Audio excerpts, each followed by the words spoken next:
Assalamualaikum warahmatullahi wabarakatuh.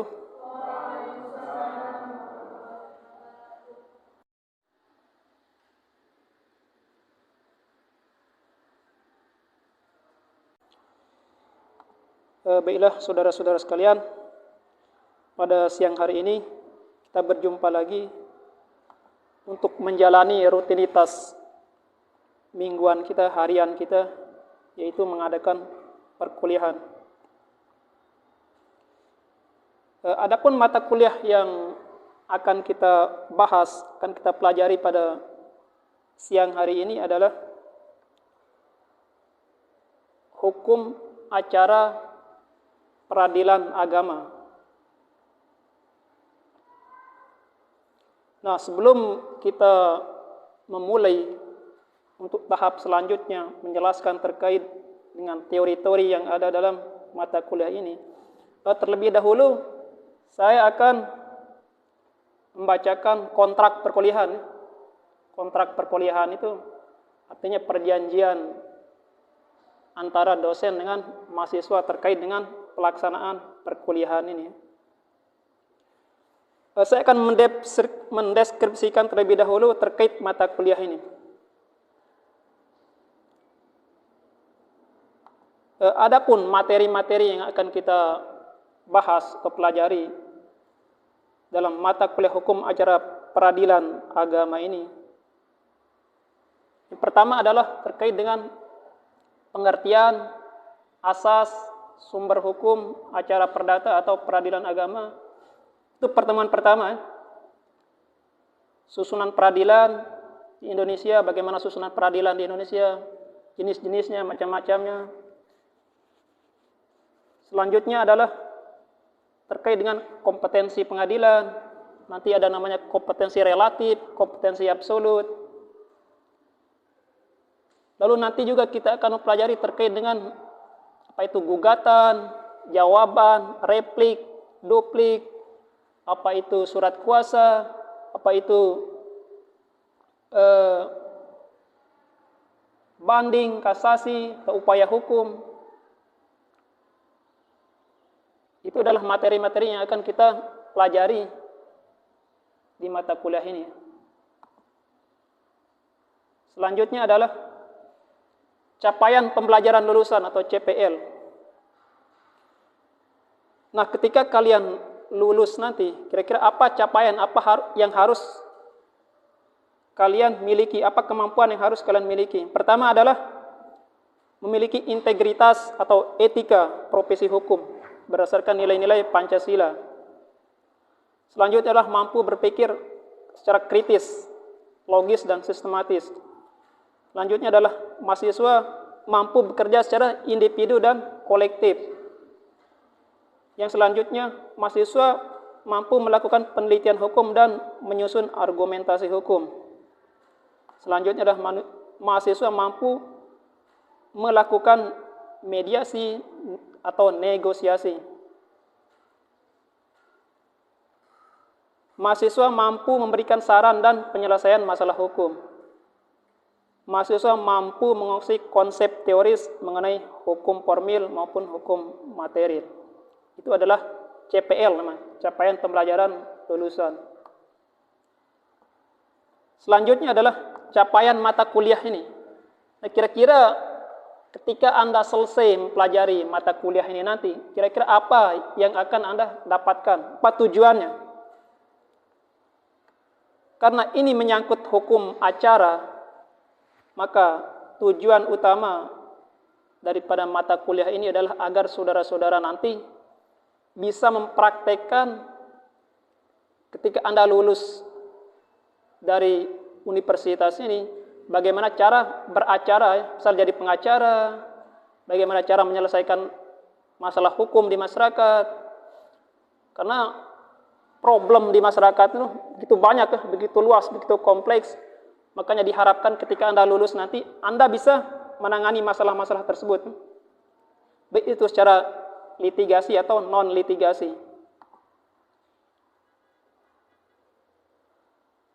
Selanjutnya adalah penilaiannya. Penilaian dalam mata kuliah ini, pertama kita mengenal ada namanya U1 ya. U1 Ada namanya U2 dan U3 ya.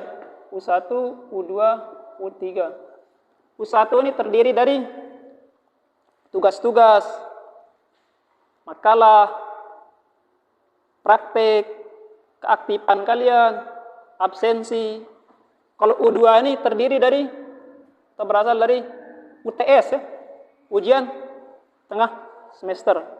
Kalau U3 berasal dari UAS, ujian akhir semester.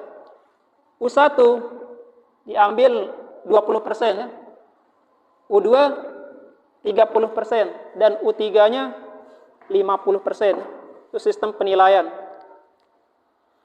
Adapun metode perkuliahan kita ini yaitu metode ceramah atau mendeskripsikan atau menjelaskan, dosen menjelaskan, dan kemudian nanti di akhir sesi mahasiswa bisa memberikan pertanyaan pada saya, pada dosen, dan saya akan menjawab. Tanya jawab. Dan juga metode yang kita gunakan nanti adalah di akhir semester kita akan mengadakan praktek peradilan. Tim mahasiswa akan dibagi ke dalam beberapa kelompok. Nah, itulah kontrak perkuliahan kurang lebihnya terkait dengan mata kuliah yang kita bahas.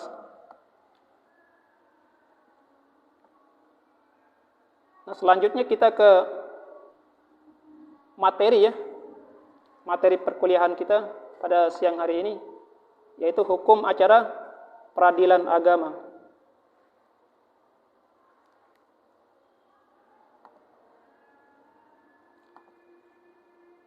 Pertama, kita akan membahas terkait dengan pengertian. Pertemuan pertama kita akan membahas terkait dengan pengertian. Ada asas, ada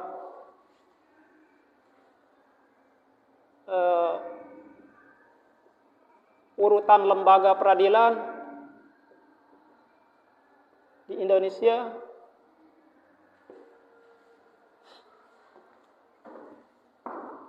apa itu peradilan agama? Peradilan agama adalah peradilan bagi orang-orang yang khusus beragama Islam ya.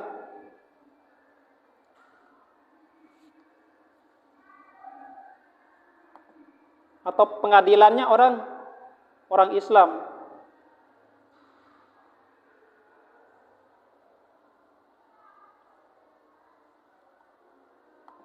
Nah, kira-kira di dalam peradilan agama ini apa saja nanti yang dibahas, apa saja yang nanti diselesaikan, perkara apa saja yang dibahas ya.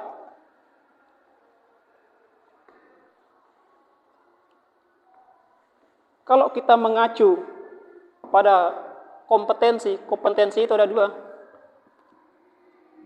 Ada namanya kompetensi absolut, ada namanya kompetensi relatif. Kalau kompetensi absolut ini terkait dengan jenis-jenis perkara yang bisa ditangani atau yang bisa diselesaikan di peradilan hukum acara tata usaha, hukum acara peradilan agama ya. Kalau kompetensi relatif ini terkait dengan kewenangan wilayah ya, wilayah mana yang berhak menangani perkara. Misalkan contoh lokasinya di Lombok Barat misalnya, terus Anda bawa ke pengadilan agama di Lombok Tengah, maka itu tidak bisa diterima karena bukan kewenangan relatif. Itu terkait dengan wilayah kekuasaan. Kalau absolut ini terkait dengan jenis perkara ya. Nah, sekarang apa saja perkara-perkara yang bisa ditangani oleh peradilan agama? Apa saja?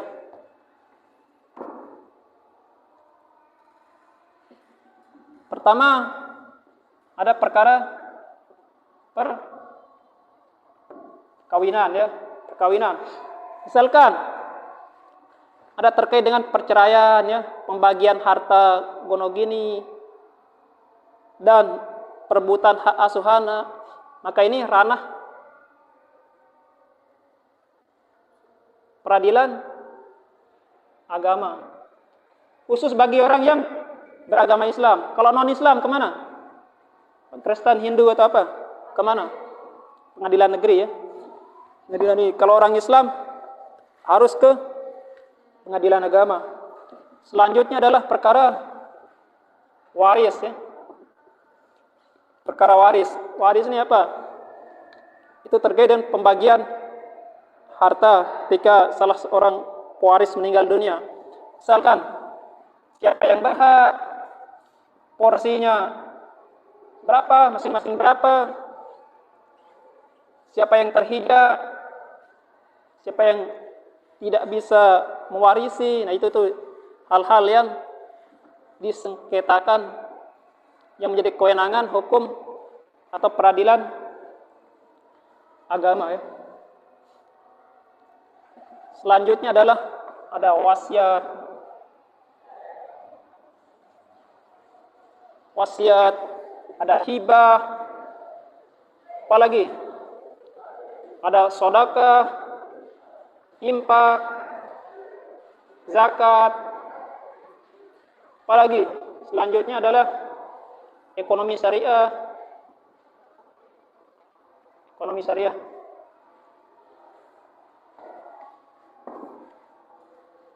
Nah, inilah beberapa kewenangan absolut dari hukum atau peradilan agama, ya.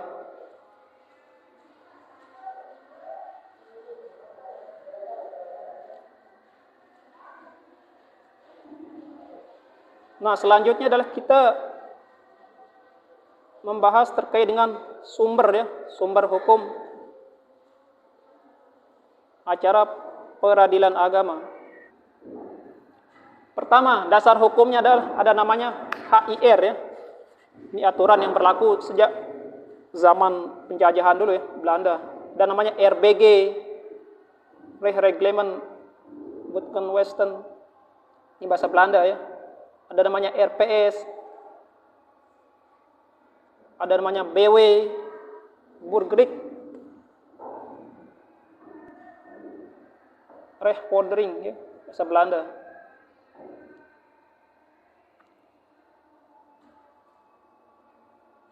Ada dasar hukum tertinggi kita apa? Sumber dari segala sumber hukum, Pancasila. Pancasila adalah sumber dari segala sumber hukum. Di bawah Pancasila ada konstitusi, ya. Konstitusi atau UUD 1945. Nah, itu dia atur dalam pasal 24, ya. Pasal 24 UUD 1945. Inilah dasar hukum peradilan dalam konstitusi kita.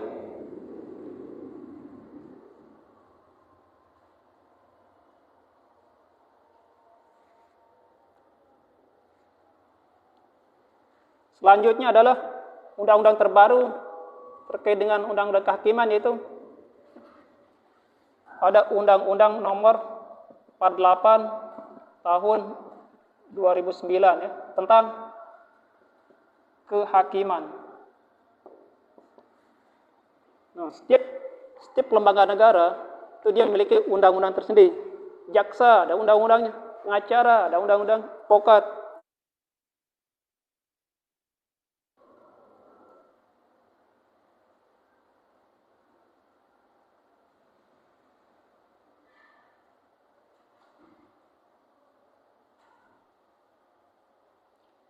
Selanjutnya ada Undang-Undang Nomor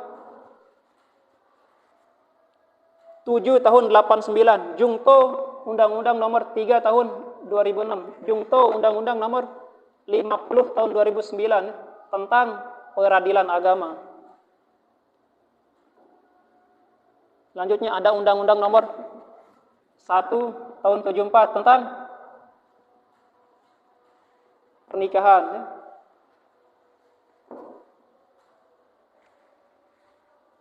ada Impres nomor 1 tahun 1991 tentang kompilasi hukum Islam.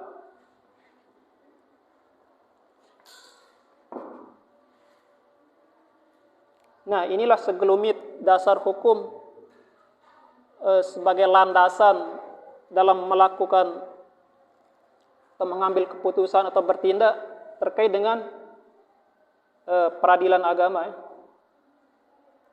atau hukum acara peradilan agama.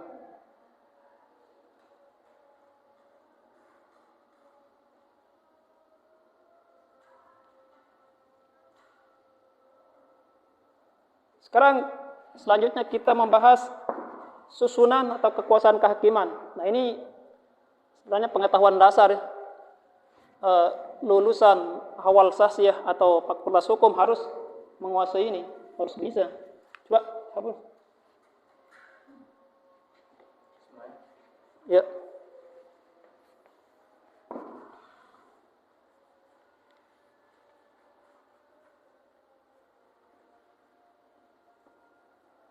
Ya, cukup.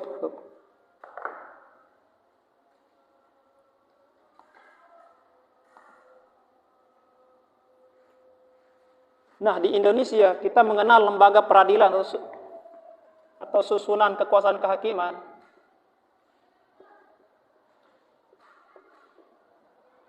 Pertama, ada namanya MA. Apa itu MA? MA Mahkamah Agung ya.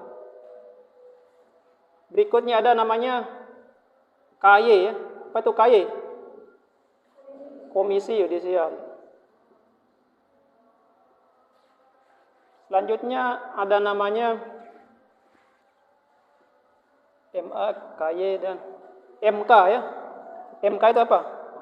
Mahkamah Konstitusi.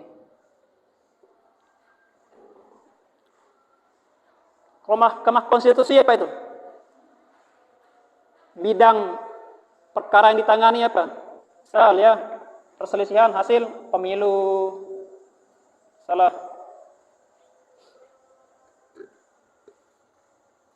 Pokoknya terkait pemilu, partai politik, itu Mahkamah Konstitusi. Ada KY, apa itu? Komisi Yudisial. Ini lembaga peradilan yang khusus menangani masalah hakim ya. Kalau ada hakim bermasalah, maka KY yang akan menindak. Nah, selanjutnya adalah yang kita bahas nih, MA ya, Mahkamah Agung. Nah, Mahkamah Agung ini dia memiliki 4 turunan ya, 4 jenis lembaga peradilan di bawahnya. Pertama ada namanya peradilan umum. Ya.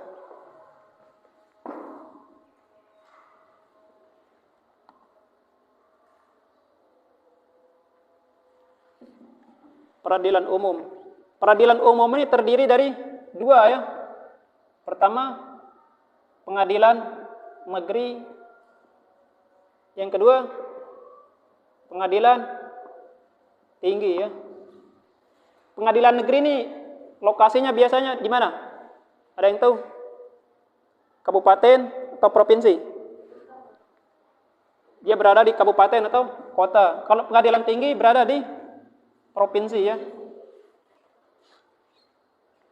Makanya ketika ada orang bermasalah, maka dia mengajukan pertama kali ke pengadilan negeri.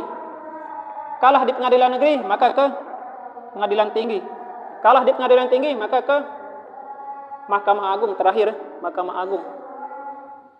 Di atas Mahkamah Agung nggak ada lagi, cuma ada upaya hukum.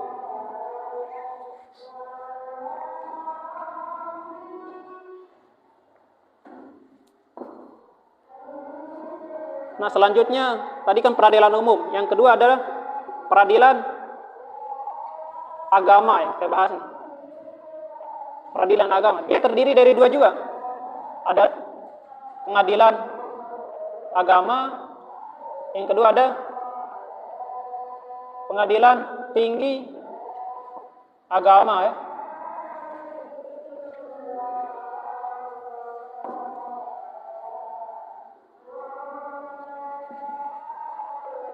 Selanjutnya adalah ada namanya peradilan militer ya.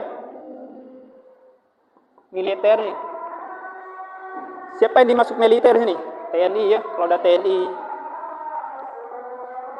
Pertama, kalau dia punya 3 jenjang, ada pengadilan militer,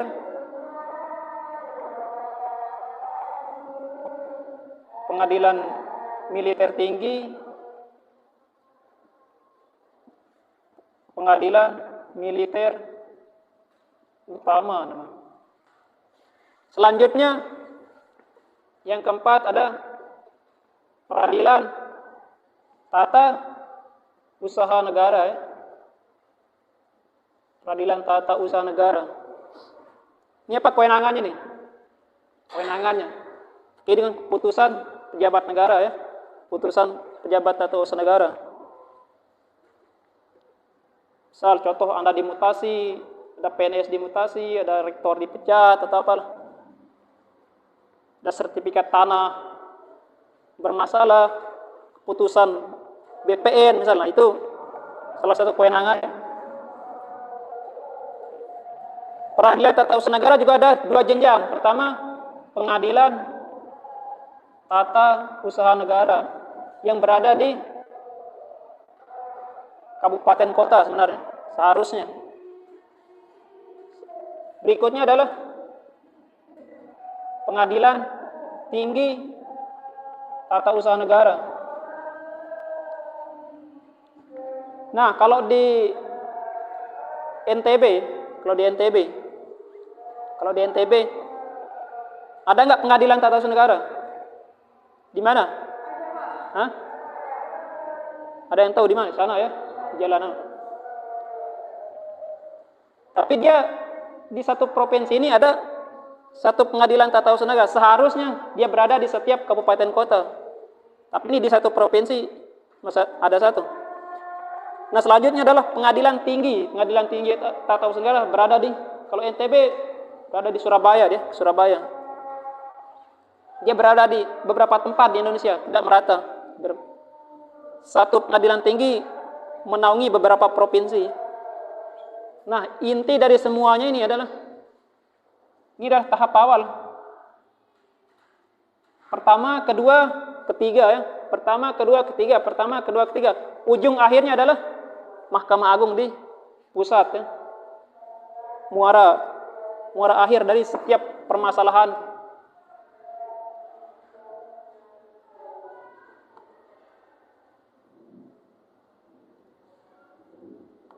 Nah, sekarang kita membahas sedikit terkait dengan asas-asas umum dalam peradilan agama ya. Pertama kita mengenal namanya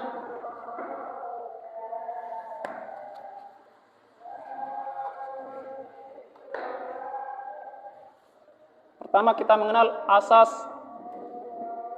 personalitas keislaman. Asas ini berbunyi bahwa hanya orang yang beragama Islam lah yang bisa menyelesaikan masalahnya di peradilan agama. Di luar atau non-Islam dia tidak perbolehkan.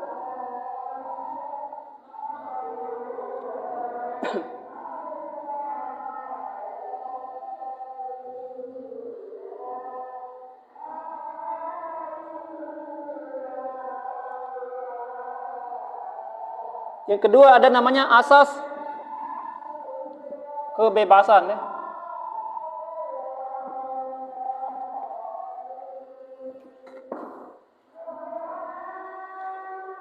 Maksud dari asas ini adalah peradilan agama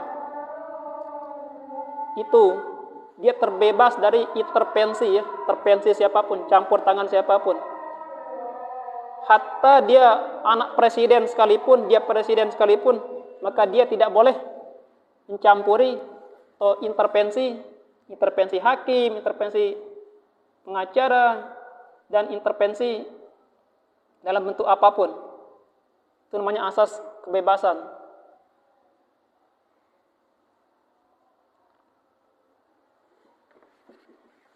Yang ketiga ada namanya asas wajib mendamaikan. Nah, sebelum hakim membahas atau memproses suatu perkara hukum, maka hakim itu diwajibkan untuk pengadilan diwajibkan untuk mendamaikan, mendamaikan kedua belah pihak. Ada pertanyaan? Ada pertanyaan sampai di sini? Ya, coba. Speed. Kenapa jika orang miskin yang berperkara di pengadilan hukumnya bisa berat? Padahal sepele. Sedangkan jika orang kaya hukumannya ringan, bahkan bisa lebih ringan. Contoh seperti kasus Ferdi Sambo kemarin. Ya. Dihukum ini hukuman mati, tapi bisa lagi juga diringankan dengan hukuman seperti itu. Ya, pertanyaan saudara bagus. Kenapa ketika ada perkara di pengadilan, kalau orang miskin atau orang biasa-biasa, itu biasanya dipercepat, prosesnya dipercepat, atau hukumannya tinggi, maksimal, sementara orang kaya, orang pejabat, biasanya hukumannya rendah atau apalah ya, koruptor biasa hukumannya rendah lah. Pertanyaan saudara bagus ya. Kalau kita jawab secara teori ya, hakim itu dalam memutus dia berdasarkan keyakinan ya, keyakinan hakim. Nah, keyakinan ini didapatkan dari kekuatan alat bukti ya. Alat bukti. Bisa saja ketika orang miskin atau orang biasa-biasa berperkara, di sana hakim memiliki keyakinan yang kuat, bukti yang kuat, sehingga dia bisa menghukum dengan cepat, vonis dengan cepat, maksimal. Tapi ketika orang kaya yang berperkara, bisa saja hakim tidak memiliki keyakinan yang maksimal lah, keyakinan yang kuat untuk menghukumnya. Mungkin karena kekurangan alat bukti dan sebagainya. Ini secara teoritis ya. Tapi kalau kita jawab secara praktek di lapangan ya. Ini namanya efektivitas hukum, teori efektivitas hukum.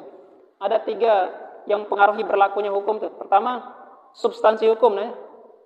Isi undang-undang, isi aturan. Yang kedua adalah budaya hukum masyarakat. Nah, yang ketiga adalah struktur aparatur. Terkait dengan moral penegak hukum, moral penegak hukum. Kenapa bisa ada orang kaya atau orang pejabat berpengaruh hukumannya ringan, sementara orang miskin hukumannya rendah? Bisa saja terjadi pada hal yang 3 ini, terkait moral ya. Moral. Bisa jadi karena kekuatan orangnya, kekuatan kedudukannya, dia bisa gratifikasi, menyogok yang tadinya seharusnya 10 tahun jadi 5 tahun, yang tadinya seharusnya 5 tahun jadi 2 tahun, bahkan bebas. Baiklah saudara-saudara, demikian perkuliahan kita pada sore hari ini, dan semoga apa yang kita bahas tadi terkait dengan mata kuliah hukum acara peradilan agama bisa kita pahami, bisa kita resapi, dan bisa kita aplikasikan dalam kehidupan sehari-hari ya. Akhirul kalam, wassalamualaikum warahmatullahi wabarakatuh.